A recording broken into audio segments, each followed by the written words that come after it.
Waalaikumsalam warahmatullahi wabarakatuh. Hari ini kita diberi kesempatan untuk berbagi informasi terkait dengan Taman Nasional Takabonerate.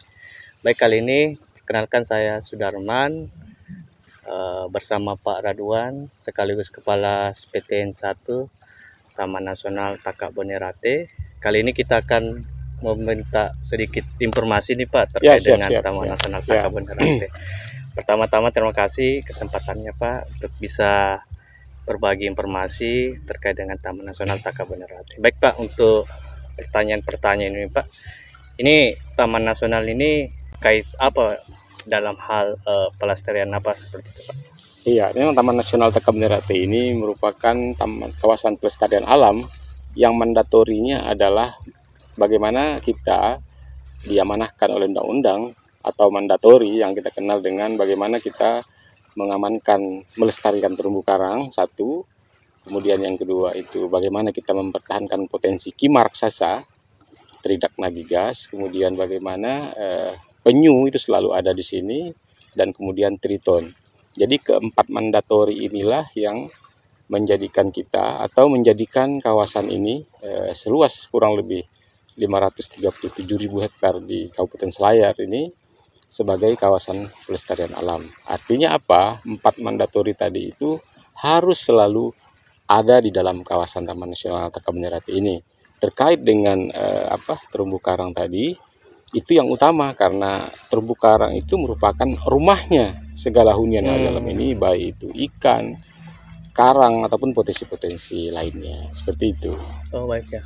Ini sekarang kita ada di Tinaboy apa ya? Pulau Tinabo. Iya betul ya. Pulau Tinabo ini termasuk dalam kawasan dikhususkan untuk apa Pak? Ya, Pulau Tinabo ini dia termasuk dalam sistem pengelolaan zonasi. Dia masuk kategori zona pemanfaatan dan zona perlindungan bahari.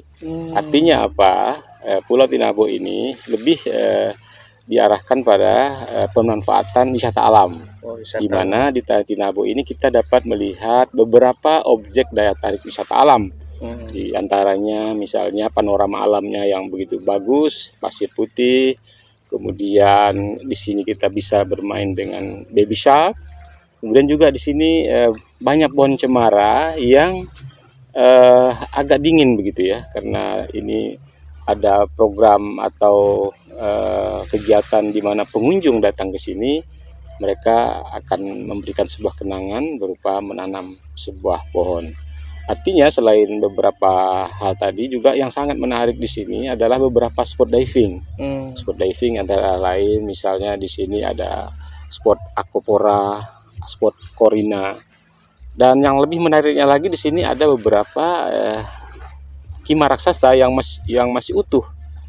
Mungkin umurnya ada 70-an tahun begitu, dan ini bisa ditemukan. Jadi kalau pengunjung ingin melihat kima raksasa, cukup dengan snorkeling saja sudah bisa lihat di sini. Seperti itu. Ya, betul Pak. Berarti tadi Tinabo ini memang khusus untuk pengembangan wisata ya Pak. Ada tidak zona-zona lain selain zona pengembangan wisata terkait dengan di Taman Nasional ini Pak? Iya ada. Jadi di Taman Nasional ini berdasarkan zonasi yang telah ditetapkan dan telah disepakati bersama tentunya,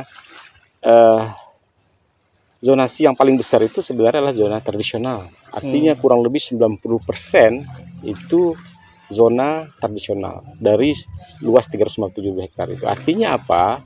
Keberpihakan pengelolaan Taman Nasional juga ini sebenarnya ke masyarakat. Artinya zona tradisional itu untuk dimanfaatkan bagaimana orang mencari ikan di situ, menjaga hubungan alam dengan masyarakat sekitar yang memang sudah lama di sini, tetap terus mencari ikan dengan cara-cara tradisional. Harapannya apa? Dengan cara-cara tradisional menangkap ikan itu, ikan selalu ada. Sedangkan zona-zona lainnya, misalnya zona inti, zona perlindungan bahari, zona pemanfaatan yang hanya kurang lebih daripada 10% kalau di total itu untuk pendukung bagaimana perkembangbiakan ikan, pembesaran ikan, pemijahan ikan di lokasi itu zona inti, kemudian menyebar ke zona-zona tertentu, silahkan ditangkap di situ. Jadi olehnya itu mungkin konsep pengelolaan zonasi yang telah disepakati ini misalnya zona inti itu dapat dijaga dengan baik, insya Allah konsep daripada bagaimana kita memanfaatkan secara lestari dan pelestarian yang bermanfaat itu di situ akan tercapai seperti itu. Oh begitu Pak ya. Berarti kalau dari pihak Balai tersendiri upaya-upaya apa yang sudah dilakukan terkait dengan tadi ada masyarakat, ada yang dilindungi misalnya mandatory kawasan, itu upaya-upaya apa yang sudah dilakukan oleh pihak Balai Taman Nasional Taka Beneran? Ya. Upaya-upaya yang kita lakukan tentunya pertama kita eksis ya berada di lapangan kita di Taman Nasional Taka Benerate ini, khususnya di seksi 1 itu kita ada dalam 4 resort ya, 4 resort pengelolaan di mana teman-teman itu baik itu Polhut, penyuluh eksis di situ berada di lokasi. Artinya apa? Untuk mempermudah bagaimana masyarakat saling mengunjungi, termasuk teman-teman juga saling memberikan informasi kepada masyarakat. Artinya konsep pengelolaan zonasi tadi itu dapat terimplementasi di lapangan. Itu merupakan upaya preemptif namanya. Kemudian juga biasa melakukan kegiatan-kegiatan preemptif lainnya, misalnya dengan melakukan penyuluhan, pembagian bahan-bahan sosialisasi, kemudian biasanya juga visit to school ya, mengajar di sekolah. Ada program bagaimana riset berkunjung ke sekolah untuk memberikan informasi ke sejak dini ya, di sekolah bagaimana itu perlindungan terumbu karang, bagaimana pelestarian alam, sehingga ke depan jiwa-jiwa konservasi itu sudah bagaimana ya, desa-desa dalam kawasan ini sudah semakin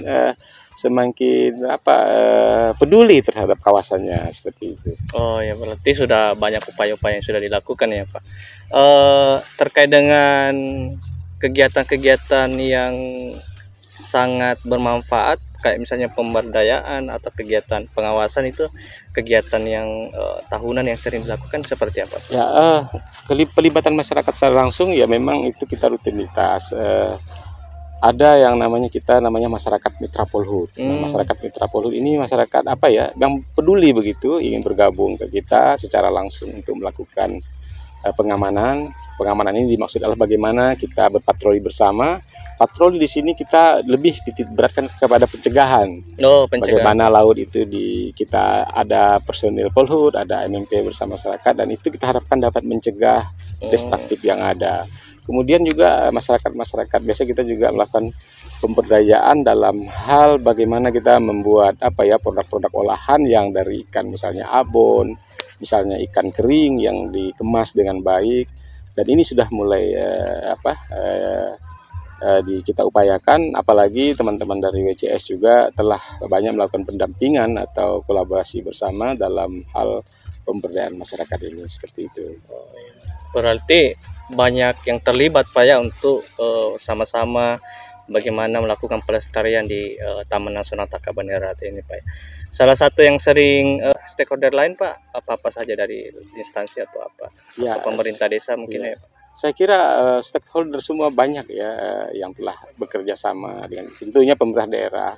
Saya kira selama ini cukup banyak. Misalnya di tingkat pemerintah desa juga sudah peduli begitu bagaimana kita melakukan kolaborasi atau sinergitas program. Ya, jadi biasanya di tingkat musrembang desa kita juga diundang. Disitulah kita memberikan masukan-masukan bagaimana pembangunan desa yang dalam kawasan konservasi ini juga tersinergi dalam pengelolaan konservasi. Itu yang harapan kita ke depan seperti itu. Oh ya Pak, ya mungkin kita keterbatasan waktu Pak, mungkin ada pesan-pesan penting untuk penonton ataupun mungkin masyarakat Karwat terkait dengan Taman Nasional atau pengelolaan di Taman Nasional Taka Benerate ini Pak. Ya betul, kita berharap semakin lamanya kawasan ini dikelola, semakin kelihatan manfaatnya kepada masyarakat, di mana saya sendiri ini bertugas sejak 99 sampai dengan saat ini mungkin ya, melihat bahwa 99 saya melihat masyarakat menangkap ikan di Taka Gantarang misalnya atau di Taka Lamungan,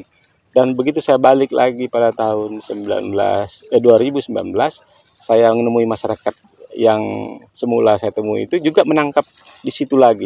Ini menandakan bahwa kawasan ini mampu ya sebagai penyangga kehidupan masyarakat.